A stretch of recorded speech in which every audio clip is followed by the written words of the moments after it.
कामंदकीय नीतिसार। कामंदकीय नीतिसार एक अद्वितीय ग्रंथ है जो भारत के प्राचीन राजनीतिक विचारों का अद्भुत संचय प्रस्तुत करता है। यह ग्रंथ, जो नीतिसार होने के बावजूद राजनीति पर केंद्रित है, राजाओं के लिए अत्यंत उपयोगी सिद्धांतों को प्रस्तुत करता है।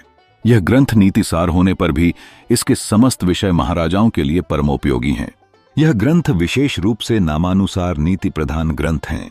कामंदक राजनीति के प्रकांड पंडित तथा आचार्य चाणक्य के शिष्य थे। कामंदक का काल चतुर्थ शताब्दी ईसा पूर्व के मध्य माना जाता है। नीतिपरक ग्रंथ होने पर भी यह ग्रंथ मूल रूप से राजनीति प्रधान ग्रंथ माना जाता है। स्वयं कामंदक ने स्वीकार किया है कि सर्वम शास्त्र विशारद निर्मल ज्ञान संपन्न गुरुवर विष्णुगुप्त प्रणीत शास्त्र का अनुशीलन करने के उपरांत प्राप्त ज्ञान के आधार पर तथा राजनीति के प्रति स्नेह के कारण इस नीति ग्रंथ की रचना की गई है।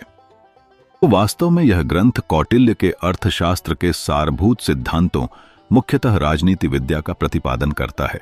कामंदक ने अपने ग्रंथ में स्वीकार किया है कि उनका यह ग्रंथ कौटिल्य के अर्थशास्त्र से प्रभावित है। वस्तुतः उन्होंने कौटिल्य के अर्थशास्त्र में उद्घृत विचारों का परिवर्तित और संवर्धित रूप अपने ग्रंथ नीतिसार में प्रयुक्त किया है। कामंदक का यह ग्रंथ 19 सर्गों में विभाजित है। पद्यात्मक शैली में निबद्ध होने पर भी इसकी शैली विशेष रूप से पद्यात्मक नहीं है तथा इसकी गूढ़ सरलता इसकी पुरातन स्मृतियों के समीप पहुंचा देती है। कामंदक ने अपने ग्रंथ की रचना का उद्देश्य स्वयमेव स्पष्ट किया है कि राज्य लाभ तथा राज्य प्रतिपालन के संबंध में राजाओं के द्वारा जिन उपायों का पालन अपेक्षित है, उनका वर्णन इस ग्रंथ में विद्यमान है। इस ग्रंथ की विविधता अद्वितीय है तथा इसकी शैली को सारपूर्ण लोकोक्तियों से सघन किया गया है। इसका प्रमुख आकर्षण इसकी संवेदनशीलता है। नैतिक सम्मतियों को सफलतापूर्वक प्रस्तुत करने के लिए इसमें उपदेशपूर्ण आख्यानों तथा कथाओं को सम्मिलित किया गया है। नैतिक उपाख्यानों के सर्वाधिक प्रचलित ग्रंथ हितोपदेश का कामंदक ने अपने ग्रंथ में अनुसरण किया है।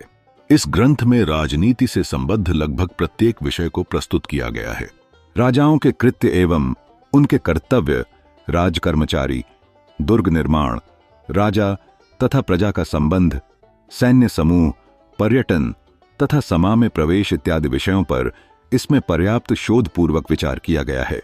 यह ग्रंथ राजकुमारों की शिक्षा के लिए पर्याप्त लाभकारी है। सर्व सामान्य व्यक्ति भी इस ग्रंथ के अध्ययन से राजकार्य में निपुणता तथा राजकर्मचारी की योग्यता की शिक्षा प्राप्त कर सकता है। अतएव राजनीतिक सिद्धांतों के अध्ययन